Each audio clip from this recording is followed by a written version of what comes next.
to Bossing English with Mr. F. Today we're going to have a little think about what we're going to be doing in Series 2 of Bossing English with Mr. F. Yes, that's right, that's British English and not American English. Fight the power and all that. Well, some of the plot twists for Series 2 will be A-level English Lit, OCR. This is specifically with the OGs in L6, nothing but love for L6 in mind, but all the other uppercase Gs across the country doing A-level English literature, because these people understand the value of critical thinking skills and being able to look at what is being said in public discourse, think political discourse, and realise when someone's talking absolute nonsense, because they have the critical thinking skills necessary to pull apart gaslighting and other such rhetorical tricks. We'll also be doing GCSE, the usual suspects, some of the set texts that I'm most familiar with, but I will be trying to get you I'll be doing less spoon feeding of kind of telling you what things are and getting you to think about it yourself, prompting you and also readying you for A-level English study, which I would recommend. So kind of skilling you up like a Bossman by getting you to do some extra research by providing links to some information online where you can kind of develop your knowledge of a topic that I've discussed and hopefully, go for those grade 7, 8s and 9s with that more detailed AO3 knowledge that you might get there. And also because personal response is such a key aspect of GCSE English, so you need to be doing the thinking, and examiners are always keen to have original ideas and not just regurgitated YouTube ideas, though of course I'm happy to be a jumping off point for you. And finally, I'll do some general English videos, things like how to structure a narrative or descriptions, punctuation and things like that, which are useful at any level of English, whether you're first year all the way up to year 13, upper 6th, if you're doing English language, maybe with a creative writing element, or just to help you with your maybe essay writing skills and things like that. All right, nice to be back in the hot seat. But today we're going to start with, as this shows you here, Hamlet's very Macbeth-like soliloquy at the end of Act 3.2. If, like me, you're a bit OCD, you're going to want to do something like that. Otherwise, that's going to bother me. This is still useful for GCSE students doing Macbeth because Hamlet was written in 1601, Macbeth 1605, 1606, so anything Macbeth-like that appears in Hamlet could kind of show generic convention or recycling of material or flexing of linguistic muscles that came earlier in the earlier tragedy. So I think it's still useful for GCSE. I'm not sure why that disappeared there. Never mind. All right. Let's have a look what we're going to look at today. Yeah, that's right. As you can see, I'm a bit rusty. Before we get into the Macbeth-like soliloquy at the end of Act 3.2 and kind of flit around other similarities, parallels, we would say, useful word there, between these two texts, I'm just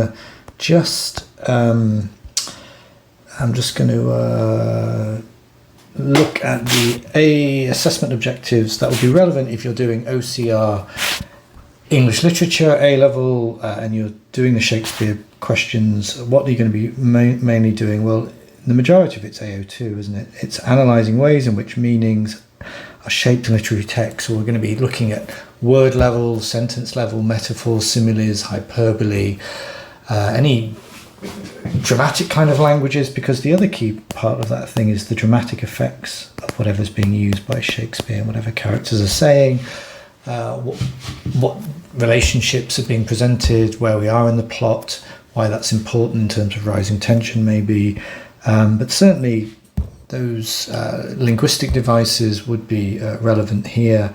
But if we can link that to dramatic effects, that would be useful. And any, really, if you want to go next level ninja here, using some dramatic terminology like peripeteia or harmatia, some of those Greek terms from Aristotle, that could be useful as well. And that's linked to your own personal, articulate, informed response to the text using concepts and terminology and putting all that together in a nice way. So that's the first question, where the majority is AO2 and there's a bit of AO1 attached to it.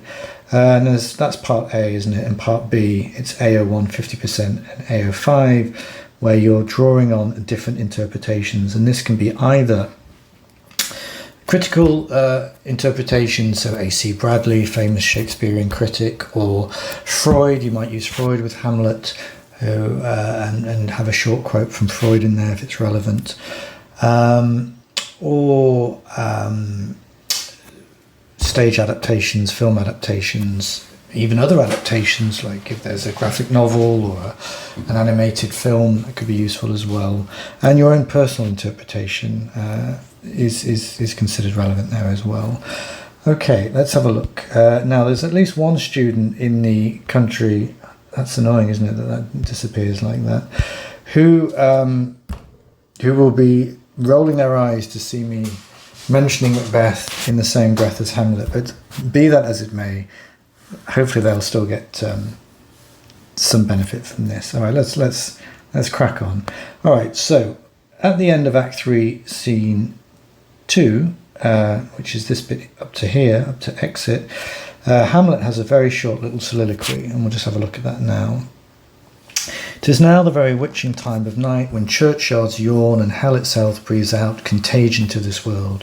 Now could I drink hot blood and do such bitter business as the day would quake to look on."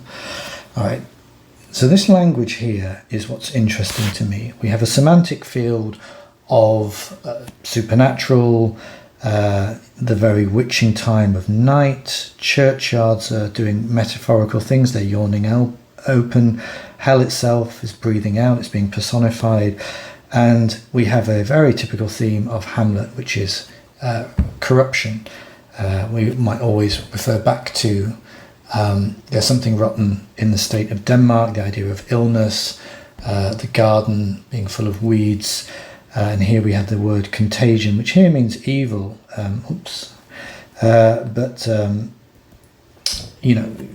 Is linked to corruption and rottenness. Anyway, now could I drink hot blood? There's something vampiric about this kind of imagery here. It's nightmarish. It's uncomfortable. Bitter business, alliteration, would quake, the idea to look on, linking to an earthquake. All of that together creates a semantic field, and this is a generic convention being employed here by our revenge hero, Hamlet, who is starring in a very convoluted and kind of up-to-date revenge tragedy, a very familiar genre to his audience, Elizabethan audience, Jacobean audience, and he's basically fulfilling generic convention by having this nightmarish language. So the audience would recognise that convention, that's why it's there, and it also, I think, is being employed by Shakespeare because at the time some performances, say at the Globe Theatre, when other theatres would be happening in the daytime, and so the only way to kind of create a gothic or nightmarish atmosphere is through word painting or scene painting with vocabulary and semantic fields, linguistic fields, used in this way to kind of ramp up the nightmarish quality, and it is a play, a tragedy stuffed with the supernatural. It starts off obviously with a ghost appearing in Act 1, another generic convention of revenge tragedy. Why is that interesting? Well, Hamlet dates to when 1601, right, and Macbeth, which comes later, 1605, 1606. If we go to the famous dagger speech, then what we'll see is a very similar language being employed by the hero there, although it's not really revenge. It's kind of, Macbeth seems to be more corrupted by power, although he might consider himself to be taking revenge on Duncan or a world that's maybe overlooked him. Well, that doesn't make sense either, because he's received golden opinions. He's just been promoted. So Macbeth's use of this kind of generic convention of revenge, heroes, nightmarish language is a bit strange. I'm not able to zoom in because this thing's a bit annoying, but I'm just gonna change the color and show you where he does similar things. So here we have bitter business, and here we have bloody business, the same alliterative technique being used. And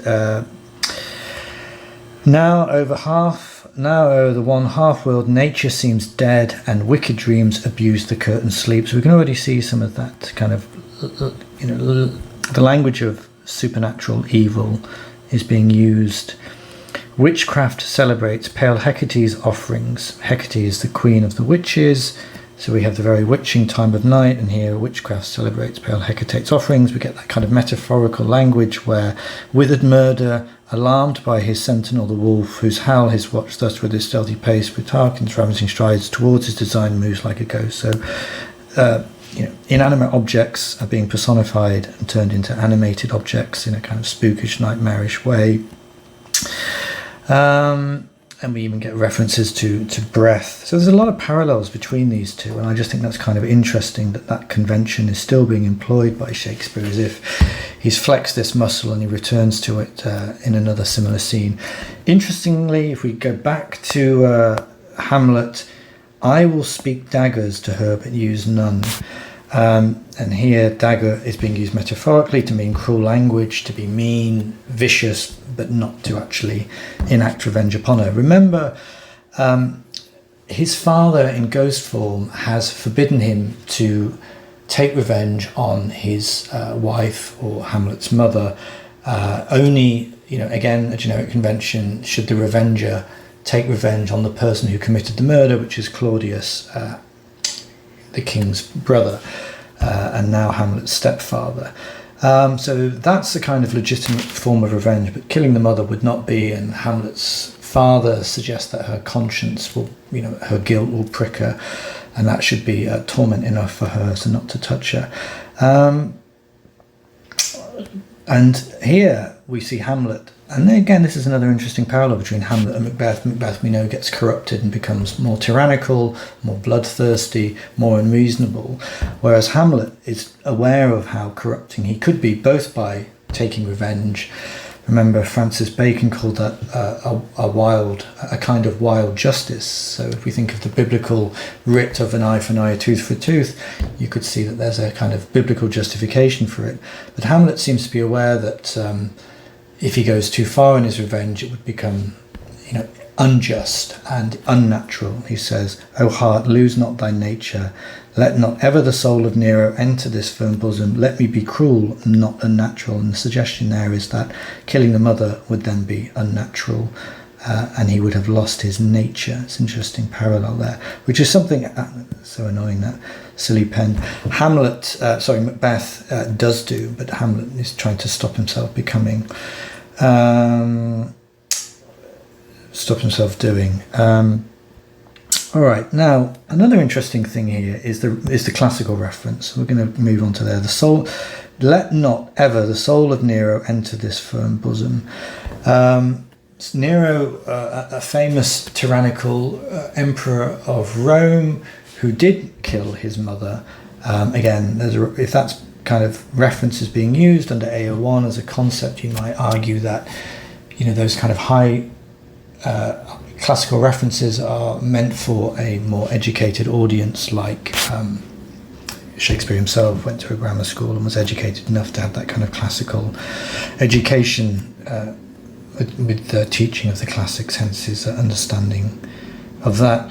All right, this is going on quite a bit. I'm just going to quickly skip forward and show you something else that's quite interesting. Earlier in Hamlet, at the very start, we get another of these kind of parallels between what happens in Hamlet in 1601 and what happens in Macbeth. Now remember, in 1599, Julius Caesar was written by Shakespeare, so again that might explain some of these classical references in 1601 in Hamlet that are still in his mind. I'll just put that on there, 1599, Julius Caesar. So that might explain why this reference appears in here. So Horatio, talking about the ghost and what it might portend, says, "In the most high and palmy state of Rome, a little ere the mightiest Julius fell," that's Julius Caesar, another Roman emperor, "the grave stood tenantless, and the sheeted, I think it's the sheeted dead, I think that's what cut off, did squeak and gibber in the Roman streets." And then what follows is a list of kind of language, a semantic field, where we have comets, stars with trains of fire, dews of blood, disasters, doomsday, sickness, that typical Hamlet theme, precurse of feared events, harbingers, prologue, omen. So all of this is kind of apocalyptic imagery, isn't it? About terrible things happening, because this ghost, the appearance of the dead, of the ghost, could be, the king. Could be a sign of apocalypse or something disastrous that either has happened or is about to happen. Now, in Macbeth, just after the king's been killed, in Act 2.3, we get something similar. Before we know, there's a kind of dramatic irony here because Lennox doesn't know what's happened, but we know that the king's been killed by Macbeth. And so signs of the chaos, that's the kind of great chain of being unbroken by this unlawful murder, this regicide, and again, apocalyptic imagery here. Chimneys were blown down, unruly, lamentings, strange screams of death. Keyword there, like prophesying, that's the one that really links to doomsday, harbinger, prologue, omen. Dire combustion, confused events, woeful time, like the owl crying all night long, and even the earth shaking. So this is again apocalyptic imagery here and here. Again, I think that's a kind of nice parallel you could make if you're a GCSE student as part of your AO3, and if you're a Hamlet student, could come under AO2 dramatic effect or under AO1 as a concept. The fact that it's a bit harder to reuse that one there, but it's just interesting that Shakespeare would go on to recycle this kind of apocalyptic imagery in later plays. Maybe that would you could get away with that. All right, there we are. That's the end of that. All of that jolliness. Now, hopefully you've enjoyed the return of Bossing English with Mr. F. I will return with a new video on an Inspector Calls for you GCSE students out there. Please smash that like button and do something appropriate to the subscribe button, and I shall see you very shortly. Bye for now.